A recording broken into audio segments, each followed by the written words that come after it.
एटा में सीएम योगी ने कहा, पहले मुगलों ने लूटा, फिर अंग्रेजों ने, और जो बचा रह गया उसे कांग्रेस और एसपी ने लूट कर देश प्रदेश के सामने पहचान का संकट खड़ा कर दिया था। और वहीं अलीगढ़ में कल्याण सिंह की पुण्यतिथि पर हिंदू गौरव दिवस का आयोजन किया गया। इसमें सीएम योगी ने कहा कि कल्याण सिंह ने बाबरी ढांचे के दुर्गति की जिम्मेदारी खुद पर लेकर राम मंदिर का रास्ता तैयार किया था। देखिए रिपोर्ट।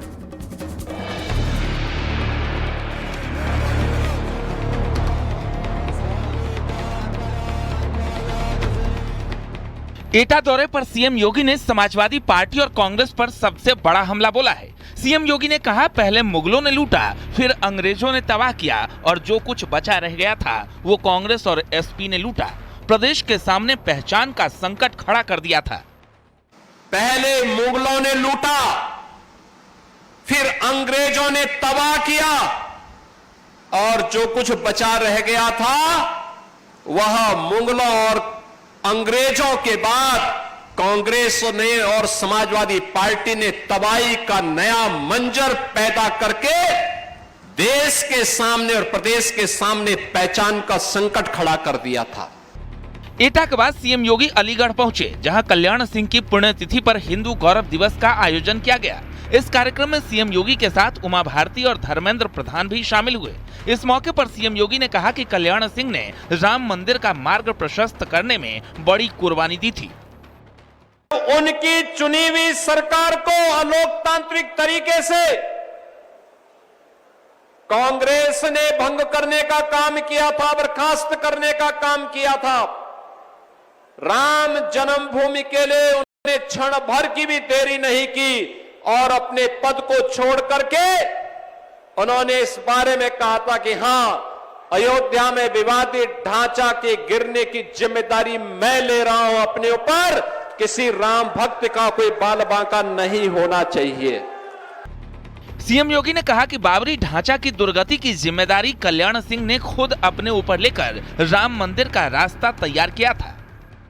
बाबूजी ने उस समय सारी जिम्मेदारी अपने ऊपर लेकर के गुलामी के ढांचे को, उसकी जो गति होनी थी उसको दुर्गति तक पहुंचा करके श्री राम जन्मभूमि में भव्य मंदिर निर्माण का मार्ग प्रशस्त किया है। बीजेपी ने कल्याण सिंह की पुण्यतिथि पर हिंदू गौरव दिवस का आयोजन किया। यूपी में 2027 के चुनाव में लोध समाज को साधने के लिए बीजेपी लगातार बड़े आयोजन कर रही है। करीब 70 से 80 विधानसभा सीट पर लोध वोट बैंक का असर है, जिसे बीजेपी का पारंपरिक वोट बैंक माना जाता है। Bureau report, news 18।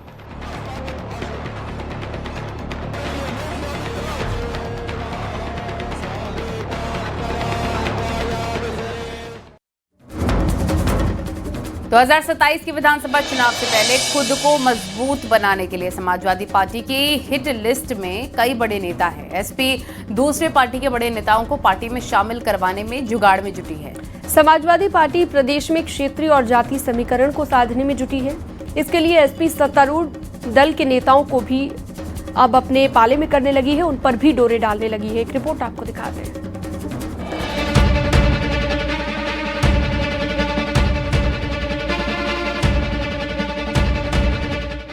यूपी में 2027 के विधानसभा चुनाव के लिए समाजवादी पार्टी ने नया दांव खेला है।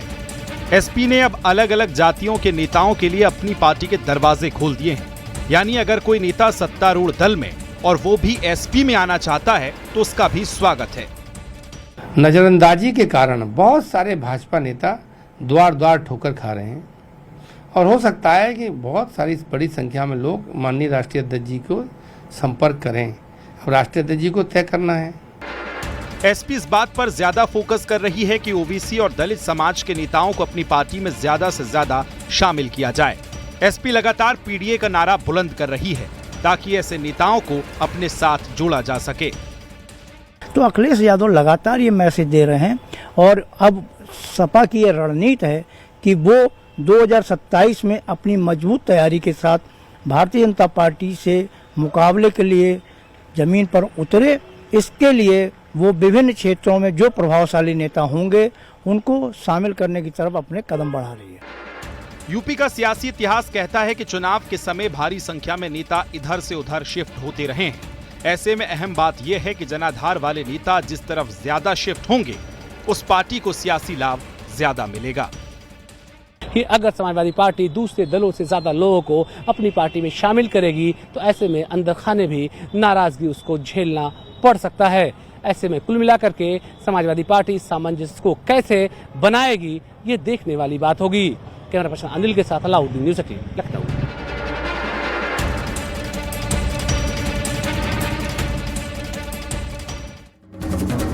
नई दिल्ली में निषाद पार्टी ने 10वें स्थापना दिवस के मौके पर राष्ट्रीय अधिवेशन का आयोजन किया, जिसमें निषाद पार्टी, एसबी, एसपी और अपना दल के नेता और कार्यकर्ता शामिल हुए। यूपी में पंचायत चुनाव और 2027 के विधानसभा चुनाव से पहले इस आयोजन के कई सियासी मायने निकाले जा रहे हैं। क्या ये यूपी में छोटे दलों की एकजुटता का संदेश है या फिर बीजेपी के नेतृत्व वाले एनडीए गठबंधन को और मजबूत करने की कवायद? दिखाते हैं आपको रिपोर्ट।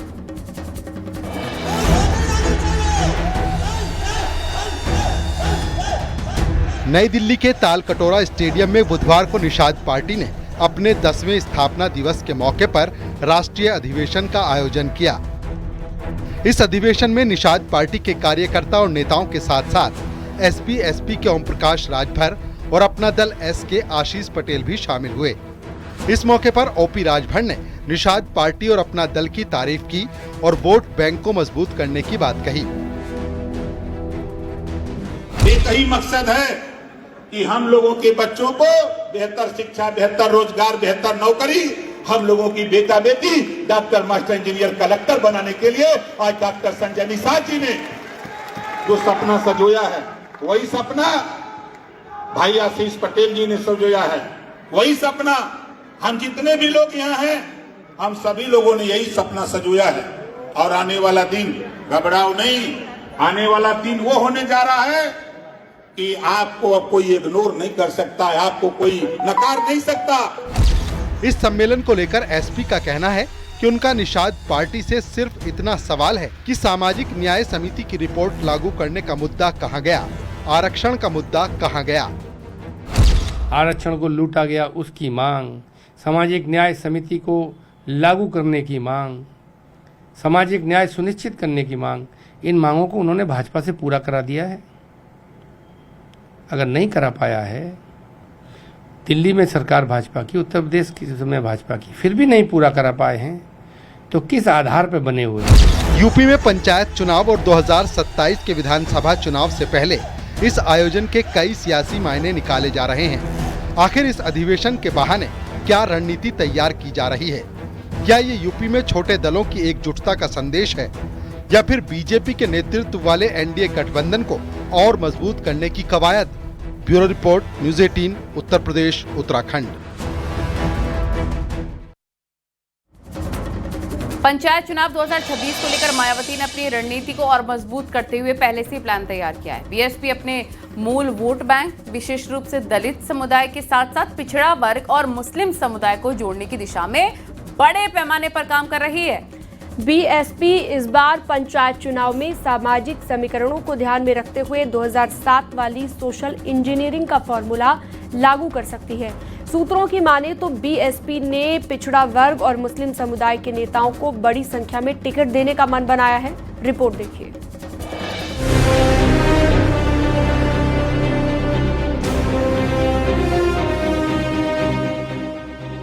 2007 में दलित, ब्राह्मण, मुस्लिम गठजोड़ से बीएसपी सत्ता तक पहुंच गई थी। इस बार भी मायावती इसी फॉर्मूले को ग्रामीण स्तर पर लागू करने की कोशिश कर रही हैं। पंचायत चुनाव में बीएसपी इस फॉर्मूले पर फिर से दांव खेलेगी।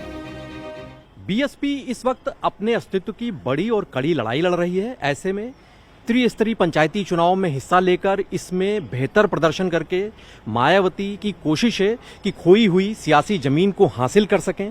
और ये चुनाव चूंकि 2027 के विधानसभा चुनाव के सेमीफाइनल के तौर पर देखे जा रहे हैं, इसीलिए बीएसपी इसमें बेहतर प्रदर्शन करना चाहती है। बीएसपी इस बार अपनी तैयारियों को सीक्रेट तरीके से अंजाम देने की स्ट्रेटेजी बना रही है। पार्टी के नेता और कार्यकर्ता गांव-गांव जाकर बूथ स्तर पर बैठकें कर रहे हैं। इन बैठकों में न केवल दलित वोटरों को एकजुट करने पर जोर दिया जा रहा है, बल्कि पिछड़ा वर्ग और मुस्लिम समुदाय के लोगों को भी पार्टी के साथ जोड़ा जा रहा है। चुपचाप ही सही, लेकिन बहुजन समाज पार्टी पंचायत चुनाव के साथ साथ 2027 के चुनाव में भी लग गई है। हालांकि नतीजे क्या होंगे ये चुनाव बताएगा, लेकिन तैयारी बताती है कि बहुजन समाज पार्टी की चुपचाप यह तैयारी उसके लिए बेहतर साबित होने वाली है। कैमरा पर्सन अनिल के साथ अलाउद्दीन, न्यूज़ 18 लखनऊ। जीएसटी दरों में बदलाव करने के लिए गठित मंत्री समूह ने केंद्र के 5 और 18% के 2 स्लैब वाले जीएसटी के प्रस्ताव को स्वीकार कर लिया है। मंत्री समूह ने 12 और 28% कर दरों को खत्म करने के केंद्र के प्रस्ताव को स्वीकार किया।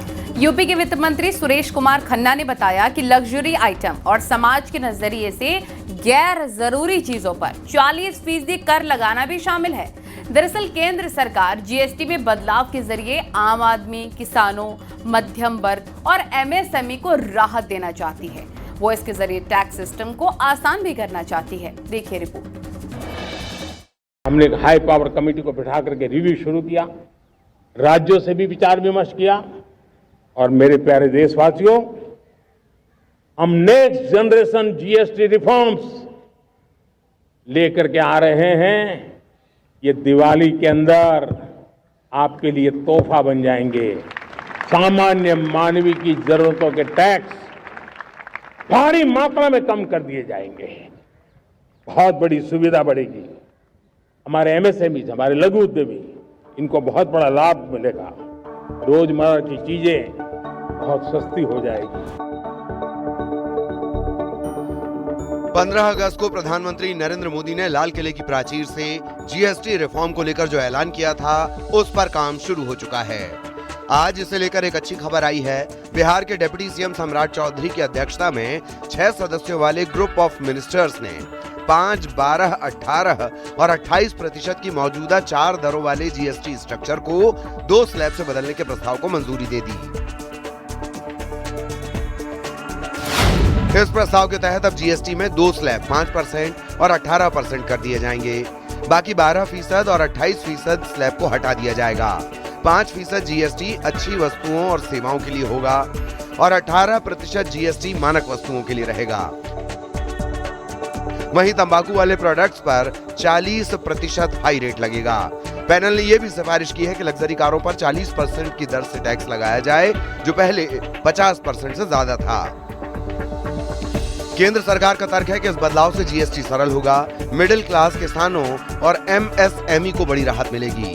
साथ ही एक सरल, पारदर्शी टैक्स स्ट्रक्चर मिलेगा और नियम का पालन करने वालों की संख्या बढ़ेगी। अगर जीएसटी काउंसिल मंत्री समूह की सिफारिशों को मंजूरी देता है तो 12% के तहत आने वाली 99% वस्तुओं को 5% वाले टैक्स स्ट्रक्चर में डाला जाएगा, जबकि 28% स्लैब के दायरे में आने वाली 90% वस्तुओं को 18% वाली कैटेगरी में शिफ्ट कर दिया जाएगा। मंत्री समूह ने व्यक्तियों के लिए स्वास्थ्य और जीवन बीमा पर जीएसटी छूट देने के केंद्र के प्रस्ताव की भी समीक्षा की, जिससे सरकार पर 9,700 करोड़ का बोझ पड़ सकता है।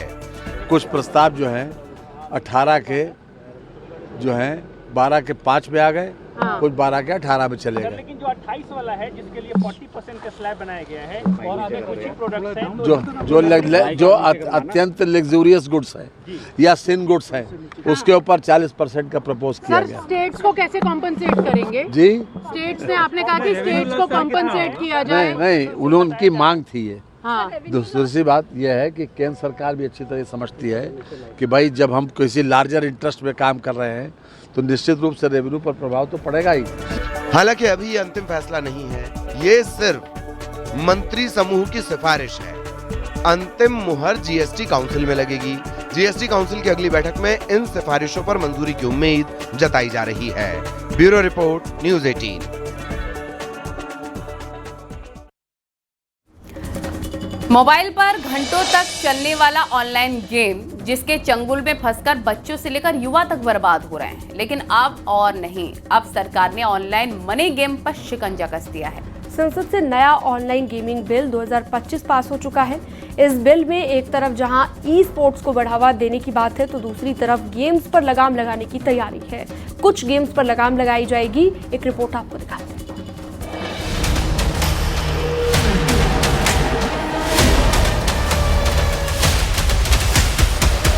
कहीं क्रिकेट पर सट्टा, कहीं ताश की बाजी पर सट्टा, कहीं लूडो पर सट्टा, तो कहीं किसी और खेल पर सट्टा। सट्टे का ऑनलाइन बाजार है जहां खरीदार हैं करीब 45 करोड़ और गंवाए जा रहे हैं हर साल करीब 20,000 करोड़। ऐसी ऑनलाइन गेमिंग एप्स की भरमार है जहां खेल के नाम पर पैसों का खेल धड़ल्ले से चलता है। लेकिन अब दिन लग गए हैं और सरकार ने ऑनलाइन खेल के नाम पर हो रही सट्टेबाजी पर नकेल कसने के लिए कदम बढ़ा दिया है। ऑनलाइन मनी गेम्स को बैंकिंग सिस्टम के जरिए लेन देन करने से रोका जाएगा। ऑनलाइन मनी गेम्स के विज्ञापन या प्रचार प्रसार पर पूरी तरह से रोक लगाई जाएगी। बिना रजिस्ट्रेशन वाले अवैध गेमिंग प्लेटफॉर्म्स पर सख्त एक्शन लिया जाएगा। ऑनलाइन गेमिंग बिल में निगरानी के लिए एक स्वतंत्र नियामक प्राधिकरण बनाया जाएगा। अवैध गेमिंग प्लेटफॉर्म चलाने वाले को 3 साल की जेल या 1 करोड़ रुपए के जुर्माने का प्रावधान होगा। मनी गेम के विज्ञापन पर 2 साल की जेल या 50 लाख रुपए तक के जुर्माने का प्रावधान होगा। अगर कोई बार बार नियम तोड़ेगा तो उसकी सजा बढ़कर 5 साल तक हो सकेगी। जुर्माना भी 2 करोड़ तक लगेगा। ये अपराध गैर जमानती होंगे। इनमें आरोपियों को आसानी से जमानत नहीं मिल सकेगी। अधिकारियों को संपत्ति जब्त करने और बिना वारंट अरेस्ट करने का भी अधिकार होगा।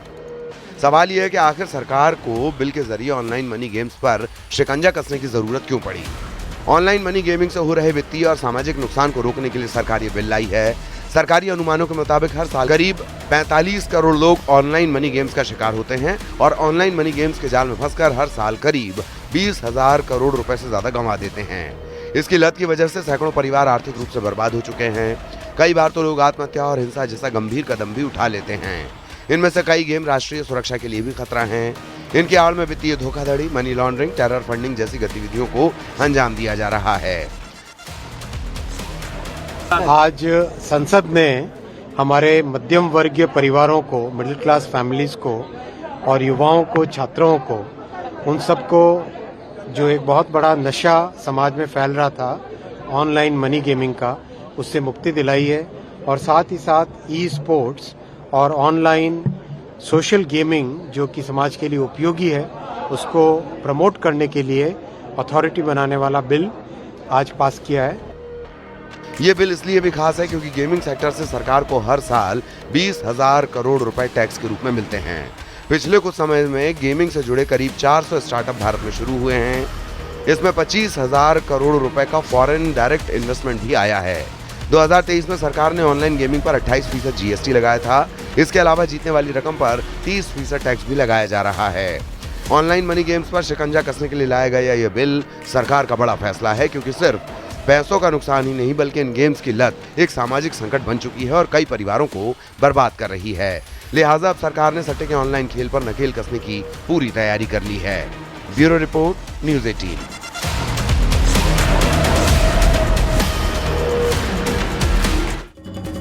डिंपल यादव के 2012 में निर्विरोध जितवाने वाले भूपेंद्र चौधरी के आरोप पर राजनीति गर्मा गई है। भूपेंद्र चौधरी ने कहा, कन्नौज में एसपी ने 2012 में डिंपल यादव को निर्विरोध चुनाव जितवाया, किसी को नामांकन तक नहीं करने दिया। समाजवादी पार्टी का कहना है कि 2012 डिंपल यादव अगर निर्विरोध चुनी गई थी तो बीजेपी ने चुनाव आयोग से इसकी शिकायत क्यों नहीं की थी। अब बीजेपी को पुरानी बातें याद आने लग गई है। देखिए रिपोर्ट।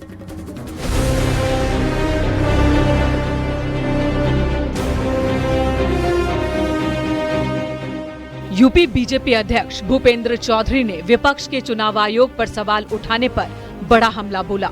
भूपेंद्र चौधरी ने कहा कि लोकतंत्र को सबसे ज्यादा कमजोर करने का काम एसपी और कांग्रेस ने किया है। इमरजेंसी किसने लगाई, ये सबको पता है। कन्नौज में एसपी ने 2012 में डिंपल यादव को निर्विरोध चुनाव जितवाया, किसी को नॉमिनेशन तक नहीं करने दिया। किस प्रकार से कन्नौज में समाजवादी पार्टी ने 2012 में श्रीमती डिंपल यादव को निर्विरोध चुनाव जिताया, किसी को नामांकन तक नहीं करने दिया। तो ये पिछले चुनावों से जिस प्रकार से माननीय मोदी जी के नेतृत्व में, योगी जी के नेतृत्व में लोगों का विश्वास भारतीय जनता पार्टी की कल्याण, गरीब कल्याण की नीति और नेतृत्व के प्रति लोगों का विश्वास है, उससे ये बौखला करके इस प्रकार से संवैधानिक संस्थाओं को अपमानित करने का काम कर रहे हैं और ये निश्चित रूप से देश के लोकतंत्र के हित में नहीं है। डिंपल यादव के 2012 में निर्विरोध जितवाने वाले भूपेंद्र चौधरी के आरोप पर राजनीति गर्मा गई है। भूपेंद्र चौधरी के बयान का समाजवादी पार्टी के प्रवक्ता ने जवाब दिया है। उनका कहना है कि अगर ऐसा था तो 2012 में बीजेपी ने इलेक्शन कमीशन में शिकायत क्यों नहीं की। अगर हमने निर्विरोध चयनित कराया था या रिटर्निंग ऑफिसर ने निर्विरोध घोषित किया था? हमने कब कहा था भूपेंद्र चौधरी से कि आप जाके चुनाव आयोग में शिकायत मत करिए? इलेक्शन पिटीशन कर सकते थे, शिकायत कर सकते थे, करते की भी थी। इलेक्शन पिटीशन हुई थी, हाईकोर्ट ने खारिज कर दी। बीजेपी का कहना है कि पिछले चुनावों से लोगों का विश्वास पीएम मोदी और योगी की नीतियों पर बढ़ा है, जिससे विपक्ष बौखला गया है और संवैधानिक संस्थाओं का असम्मान कर रहा है। वहीं एसपी और कांग्रेस वोट चोरी और एसआईआर के मुद्दे पर मुखर हैं। उत्तर प्रदेश, उत्तराखंड।